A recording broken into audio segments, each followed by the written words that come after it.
ಎಲ್ಲರಿಗೂ ನಮಸ್ತೆ. Welcome to my YouTube channel.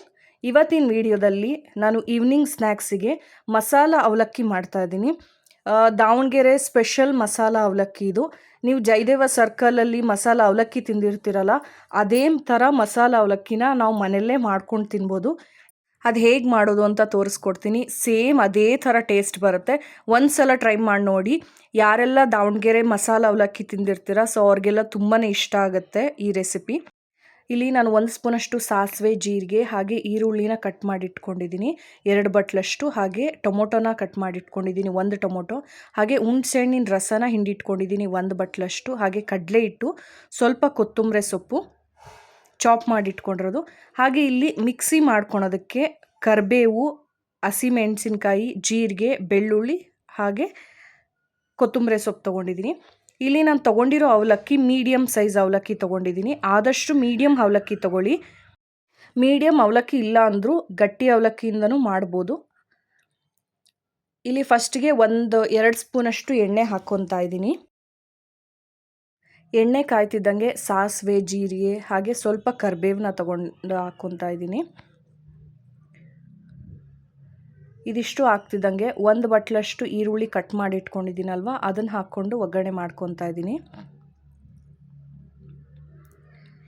ಇಲ್ಲಿ ನೀವೇನಾದರೂ ದಪ್ಪ ಅವಲಕ್ಕಿ ತೊಗೊಂಡ್ರೆ ಫಸ್ಟಿಗೆ ನೆನೆಸಿಡಬೇಕು. ಇನ್ಸ್ಟೆಂಟಾಗಿ ಅವಲಕ್ಕಿ ಈ ಥರ ಮಸಾಲ ಅವಲಕ್ಕಿ ಮಾಡೋಕ್ಕಾಗಲ್ಲ. ಅದಕ್ಕೋಸ್ಕರ ನೀವು ಮೀಡಿಯಮ್ ಸೈಜ್ ಅವಲಕ್ಕಿ ತೊಗೊಂಡ್ರೆ ನೀವು ಇನ್ಸ್ಟೆಂಟಾಗಿ ಈ ಥರ ಮಸಾಲ ಅವಲಕ್ಕಿನ ಮಾಡ್ಕೋಬೋದು. ಇಲ್ಲಿ ಈರುಳ್ಳಿ ಸ್ವಲ್ಪ ಬೆಂದ ಮೇಲೆ ಟೊಮೊಟೊನೂ ಹಾಕ್ಕೊಂಡು ಹಾಗೆ ಅರಿಶಿನ ಹಾಕ್ಕೊಂಡಿದ್ದೀನಿ. ಇದಿಷ್ಟು ಚೆನ್ನಾಗಿ ಫ್ರೈ ಆಗಬೇಕು.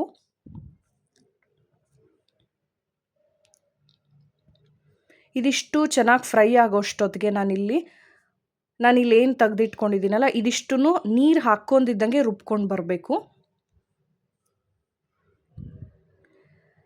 ಈರುಳ್ಳಿ ಟೊಮೊಟೊ ಚೆನ್ನಾಗಿ ಫ್ರೈ ಆಗಬೇಕು, ಆಲ್ಮೋಸ್ಟ್ ಮೆತ್ತಗಾಗಬೇಕು. ಅಲ್ಲೇ ಅಷ್ಟೊತ್ತಿಗೆ ನಾವು ಆ ಮಸಾಲಾನ ರುಬ್ಕೊಂಡು ಬರಬೇಕು. ಈಗ ರುಬ್ಕೊಂಡು ಬಂದಿರೋ ಮಸಾಲಾನ ಇದಕ್ಕೆ ಹಾಕ್ಕೊತಾ ಇದ್ದೀನಿ. ನೀರು ಹಾಕ್ಕೊಂಡಿದ್ದಂಗೆ ರುಬ್ಕೋಬೇಕಾಗತ್ತೆ. ಈಗ ಅದು ಮಸಾಲ ಪೇಸ್ಟ್ ಹಾಕ್ಕೊಂಡು ಸ್ವಲ್ಪ ಫ್ರೈ ಮಾಡ್ತಿದ್ದಂಗೆ ಹುಣಸೆಹಣ್ಣಿನ ರಸ ಏನು ಹಿಂಡಿಟ್ಕೊಂಡಿರ್ತೀವಲ್ಲ, 1 ಬಟ್ಲಷ್ಟು ಹುಣಸೆಹಣ್ಣಿನ ರಸನ ಹಾಕ್ಕೊಂಡಿದ್ದೀನಿ. ಈಗ ಇದಕ್ಕೆ ರುಚಿಗೆ ತಕ್ಕಷ್ಟು ಉಪ್ಪನ್ನು ಹಾಕಿ ಚೆನ್ನಾಗಿ ಕುದಿಯೋದಕ್ಕೆ ಬಿಡಬೇಕು. 5-10 ನಿಮಿಷ ಆದರೂ ಚೆನ್ನಾಗಿ ಕುದಿಸ್ಬೇಕಾಗತ್ತೆ ಇದನ್ನು.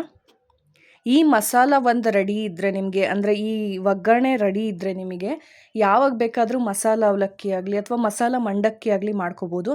ಈ ಅವಲಕ್ಕಿ ಜಾಗದಲ್ಲಿ ಮಂಡಕ್ಕಿ ಹಾಕ್ಕೊಂಡು ಮಸಾಲ ಮಂಡಕ್ಕಿನೂ ಮಾಡ್ಕೊಂಡು ತಿನ್ಬೋದು. ದಾವಣಗೆರೆಯಲ್ಲಿ ಮಾಡುವಂಥ ಮಸಾಲ ಮಂಡಕ್ಕಿನ ಮನೆಯಲ್ಲೇ ತುಂಬ ಈಸಿಯಾಗಿ ಮಾಡ್ಕೊಂಡು ತಿನ್ಬೋದು. ಯಾವಾಗ ನೆನೆಸ್ಕೊಂಡ್ರೂ ಸಹ ಮಾಡ್ಕೊಂಡು ತಿನ್ಬೋದು. ಅಲ್ಲಿ ತಿಂದಿರೋರಿಗೆ ಅದೇ ಥರ ಟೇಸ್ಟ್ ಬೇಕು ಅಂತ ನೋಡ್ತಾ ಇರ್ತಾರೆ. ಆ ಥರ ಟೇಸ್ಟ್ ಎಲ್ಲೂ ಸಿಗಲ್ಲ. ಸೊ ಅದಕ್ಕೋಸ್ಕರ ನೀವು ಮನೆಯಲ್ಲೇ ಈ ಥರ ಮಾಡ್ಕೊಂಡು ತಿನ್ನಿ, ತುಂಬಾ ಚೆನ್ನಾಗಿರುತ್ತೆ. ಇದನ್ನು ಬ್ಯಾಲೆನ್ಸ್ ಮಾಡೋಕ್ಕೋಸ್ಕರ 1 ಸ್ಪೂನಷ್ಟು ಸಕ್ಕರೆನ ಹಾಕಿದ್ದೀನಿ. ನಾನು ಬ್ರೌನ್ ಶುಗರ್ ಹಾಕಿದ್ದೀನಿ. ನೀವು ವೈಟ್ ಶುಗರ್ ಆದರೂ ಹಾಕ್ಕೋಬೋದು ಅಥವಾ ಸ್ವಲ್ಪ ಬೆಲ್ಲ ಹಾಕ್ಕೋಬೋದು ಅಷ್ಟೇ. ಸ್ವಲ್ಪ ಹಾಕ್ಕೊಡಿ, ಜಾಸ್ತಿ ಹಾಕ್ಕೋಬೇಡಿ.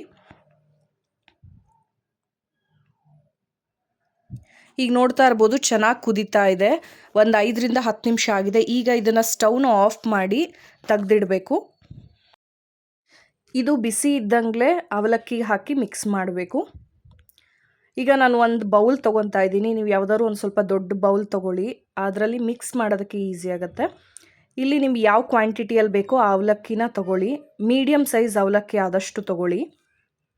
ನೀವೇನಾದರೂ ಗಟ್ಟಿ ಅವಲಕ್ಕಿ ಹಾಕಿ ಮಾಡ್ತೀನಿ ಅನ್ನೋದಾದರೆ ಫಸ್ಟಿಗೆ ಅವಲಕ್ಕಿನ ನೆನೆಸ್ಬಿಡಿ, ನೆನೆಸಿಟ್ಟು ಮಿಕ್ಸ್ ಮಾಡ್ಕೊಳ್ಳಿ. ಈಗ ಈ ಅವಲಕ್ಕಿಗೆ ನೀವೇನು ಒಗ್ಗರಣೆ ಮಾಡಿಟ್ಕೊಂಡಿರ್ತೀರಲ್ಲ, ಆ ಒಗ್ಗರಣೆ ಹಾಕ್ಕೊಂಡು ನೀಟಾಗಿ ಎಲ್ಲದನ್ನು ನೀಟಾಗಿ ಮಿಕ್ಸ್ ಮಾಡ್ಕೊತಾ ಬನ್ನಿ. ಅದು ನೋಡಿಕೊಂಡು ನಿಮಗೆ ಎಷ್ಟು ಬೇಕಾಗುತ್ತೋ ಒಗ್ಗರಣೆ ಅಷ್ಟನ್ನು ಹಾಕ್ಕೊತಾ ಬನ್ನಿ. ಈಗಿಷ್ಟು ಮಿಕ್ಸ್ ಮಾಡಿದ ತಕ್ಷಣ ನಿಮಗೆ ಅವಲಕ್ಕಿ ಮೆತ್ತಗಾಗಲ್ಲ. ಫಸ್ಟಿಗೆ ಎಷ್ಟು ಬೇಕಾಗುತ್ತೋ ಒಗ್ಗರಣೆ ಅದಿಷ್ಟನ್ನು ಹಾಕ್ಕೊಂಡು ನಾನಿಲ್ಲಿ ಟೀ ಕುಡಿಯೋ ಗ್ಲಾಸಷ್ಟು ನೀರನ್ನು ಹಾಕ್ಕೊತಾ ಇದ್ದೀನಿ. ಇದನ್ನು ಹಾಕ್ಕೊಂಡು ಚೆನ್ನಾಗಿ ಮಿಕ್ಸ್ ಮಾಡ್ತಾ ಬಂದರೆ ಆ ಅವಲಕ್ಕಿ ಸ್ವಲ್ಪ ಬೇಗನೆ ಮೆತ್ತಗಾಗ್ಬಿಡುತ್ತೆ. ಟೀ ಕುಡಿಯೋ ಅಷ್ಟನ್ನೇ ನಾನು ನೀರು ಹಾಕ್ಕೊಂಡಿದ್ದೀನಿ. ನೀವು ನೋಡ್ತಾ ಇರ್ಬೋದು, ನೀರು ನಿಲ್ಲೋಷ್ಟು ಹಾಕ್ಕೊಂಡಿಲ್ಲ ನಾನು. ನೀವು ಬೇಕು ಅಂದರೆ ನೋಡಿಕೊಂಡು, ಅಂದರೆ ನೀವು ಏನು ಕ್ವಾಂಟಿಟಿಯಲ್ಲಿ ಹಾಕ್ತಿದ್ದೀರ ಅವಲಕ್ಕಿ ಅದು ನೋಡ್ಕೊಂಡು ನೀರು ಚಿಮುಕ್ಸ್ಕೊತ ಮಿಕ್ಸ್ ಮಾಡ್ತಾಯಿರಿ, ಆವಾಗ ನಿಮಗೆ ಗೊತ್ತಾಗತ್ತೆ. ಈಗ ಅವಲಕ್ಕಿ ಆಗಿದೆಯೋ ಇಲ್ಲೋ ಅಂತ ನೋಡ್ಬೋದು. ಅವಲಕ್ಕಿ ಆಗಿದೆ. ಈಗ ಇದನ್ನು ಮಿಕ್ಸ್ ಮಾಡಿದ್ದಾದಮೇಲೆ ಈಗ ಆಲ್ಮೋಸ್ಟ್ ಅವಲಕ್ಕಿ ರೆಡಿಯಾಗಿದೆ, ಮಸಾಲ ಅವಲಕ್ಕಿ. ಈಗ ಇದಕ್ಕೆ ಕಡಲೆ ಪುಡಿ ಅಂದರೆ ಕಡಲೆ ಇರುತ್ತಲ್ವ ಅದರದ್ದು ಪುಡಿ ಮಾಡಿ ಇಟ್ಕೊಂಡಿದ್ದೀನಿ. ಸೊ ಕಡಲೆ ಪುಡಿ ಹಾಕ್ಕೊತಾ ಇದ್ದೀನಿ. ಹಾಗೆ ಒಂದು ಬಟ್ಲಷ್ಟು ಈರುಳ್ಳಿನ ತೆಗೆದಿಟ್ಕೊಂಡಿರ್ತೀವಲ್ಲ, ಮೇಲೆ ಎಕ್ಸ್ಟ್ರಾ ಹಾಕ್ಕೊಳೋದಕ್ಕೆ ಈರುಳ್ಳಿ ಹಾಕ್ಕೊತಾ ಇದ್ದೀನಿ. ಹಾಗೆ ಕೊತ್ತಂಬರಿ ಸೊಪ್ಪು ಹಾಕ್ಕೊಂಡು ಎಲ್ಲ ನೀಟಾಗಿ ಮಿಕ್ಸ್ ಮಾಡಿಬಿಟ್ರೆ ಮಸಾಲ ಅವಲಕ್ಕಿ ರೆಡಿಯಾಗತ್ತೆ. ಈಗ ದಾವಣಗೆರೆ ಸ್ಪೆಷಲ್ ಮಸಾಲ ಅವಲಕ್ಕಿ ರೆಡಿ ಆಗ್ತದೆ ನೋಡಿ. ಇಷ್ಟು ಮಾಡಿದ್ರೆ ಅವಲಕ್ಕಿ ರೆಡಿ ಆದಂಗೆ. ಹಾಗೆ ಮೇಲ್ಗಡೆ ಆಮೇಲೆ ಸೇವ್ ಹಾಕ್ಕೋಬೋದು. ನೀವು ಯಾವುದು ಸೇವ್ ಮಿಕ್ಸ್ಚರ್ ಹಾಕ್ಕೊತೀರೋ ಹಾಕ್ಕೋಬೋದು.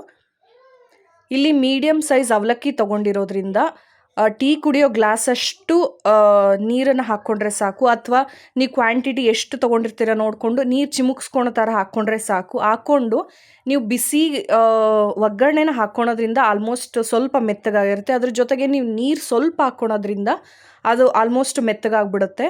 ಹಾಗಾಗಿ ಜಾಸ್ತಿ ನೀರು ಹಾಕೋದು ಬೇಕಾಗಲ್ಲ.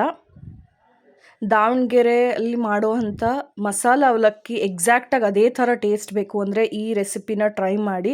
ನಿಜವಾಗ್ಲೂ ಅದೇ ಥರ ಟೇಸ್ಟ್ ಬರುತ್ತೆ. ನಿಮಗೆ ಈ ವಿಡಿಯೋ ಇಷ್ಟ ಆಗಿದೆ ಅಂದ್ಕೊಂಡಿದ್ದೀನಿ. ಇಷ್ಟ ಆಗಿದರೆ ಪ್ಲೀಸ್ ಲೈಕ್ ಮಾಡಿ, ಶೇರ್ ಮಾಡಿ, ಹಾಗೆ ಸಬ್ಸ್ಕ್ರೈಬ್ ಮಾಡೋದನ್ನ ಮರಿಬೇಡಿ. ಎಲ್ಲರಿಗೂ ಥ್ಯಾಂಕ್ ಯು.